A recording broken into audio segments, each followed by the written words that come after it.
So we notice that women are becoming more masculine and losing their feminine touch. Why do you think this is? And is this affecting their communication styles in any way? Whew.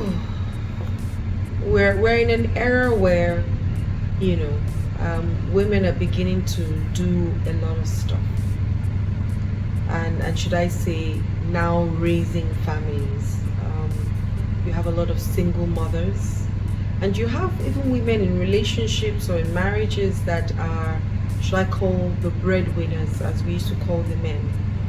And so you find out that women are going to work, women are getting positions where men used to get positions.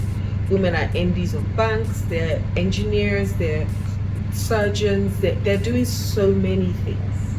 And so because of that, some men have become a bit docile, right? Some, to be honest, have gone through a rough patch, financially. Maybe some people have lost their jobs. Now, I also know that, the way we were trained. I mean, when I was a lot younger, we'll be in the kitchen and the boys are playing or watching television, but the girls are the ones doing the work. You see your mother having to do so many things, being so many things in the home, whilst your father all he thinks about is just bringing the money home and providing shelter, you know.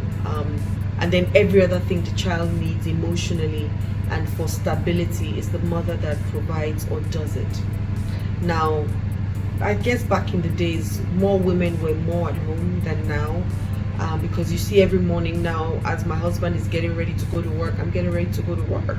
And sometimes we're coming back almost at the same time. Sometimes we're not even coming home for days back to back, or I go for a couple of days, come back. My husband then goes for a couple of days, come back. So we're doing almost the same kind of time out of the house, all in the pursuit of the way.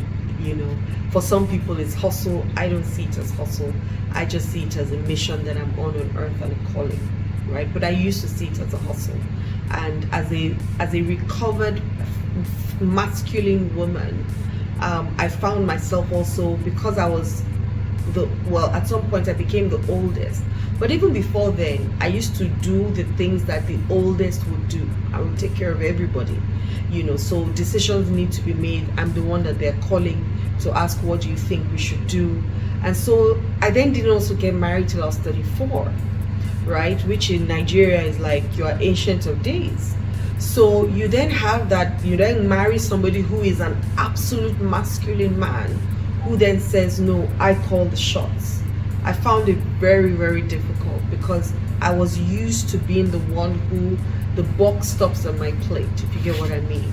And so it's what I say that eventually happens. And then now I'm with a absolutely masculine man who says it's what he says that happens.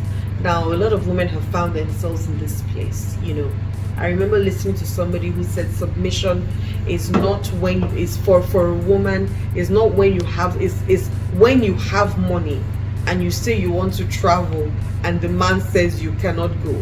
That's true submission.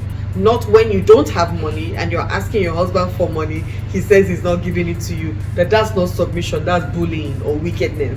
But true submission is that I have my own money, I'm about to pay for my ticket, and my husband says you're not going anywhere, sit down, and I sit down. That's submission.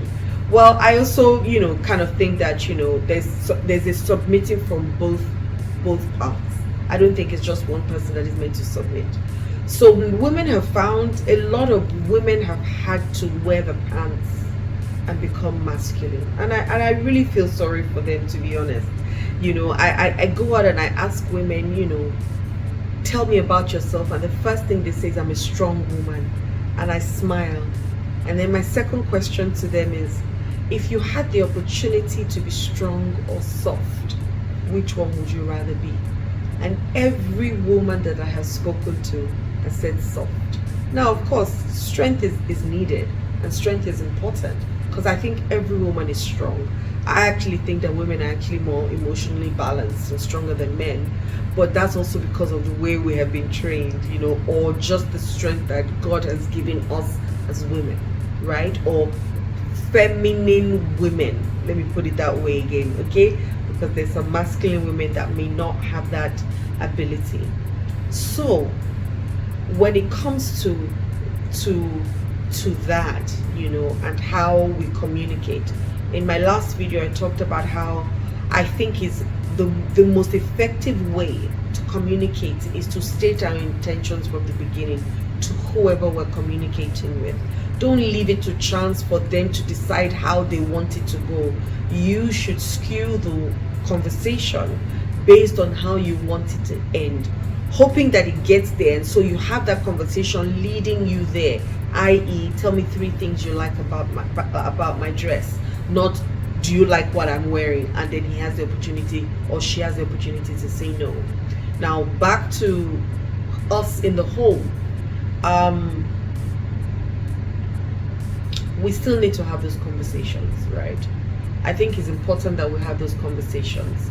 I don't see anything wrong with a woman supporting a man financially, just like I don't see a reason why a man cannot pick up a broom and sweep. Nobody's helping anybody. It's your home, so you should sweep. It's my home, so I should support financially. Otherwise, why am I going out, right? So I don't particularly believe that there's a big deal, but I think some men also kind of need to stand up to the plate and look at it and know that your role is not only to bring money home. There's so many other things. There's the emotional stability of your home, there's the physical stability of your home, there's the mental stability of your home, there's the spiritual stability of your home, which if you are meant to be the head of the home, you are meant to be the one that is guiding people to getting and being the best versions of themselves, including your wife. So yes, women have had to wear pants because the men have taken them off and tied wrappers, like in Nigeria. There are certain tribes where they tie a wrapper in the morning and come out with their sticks and they are drinking ogogoro first thing in the morning, you know, and then the woman is going to the farm and all of that. But I think if we both as man and woman agree on where our strengths are and where our weaknesses are, we're going to be able to live better together. If your strengths are financial, then you handle this. If my strength is looking after the kids, whether man or woman, then you handle it. I've met some men who are more motherly than women, I promise you. And I've met some women who also have strengths of being, you know, a leader than the man. I think if we both sit in and have, you know, remember those conversations from the beginning? Now let's say we have missed it at the beginning and we're already in. The conversations still need to be had. I don't personally believe that a relationship is so bad that it cannot be worked on if both parties decide to work on it together. So it's okay if you want to be a masculine woman, just, you know, find that dynamic dance. And it's okay if you want to be a feminine man, find that dynamic dance and see where both of you come together and ignite and shine. My name is Adiola Kingsley James, and I've done a beautiful series on relationships, and you know, we've talked single motherhood, we've talked different things in relationships, we've talked love and compassion. You need to listen to this series, you know, and send us questions if you want more answers. Yeah, I would love for you to subscribe, please, so that you can get the videos easily and every week.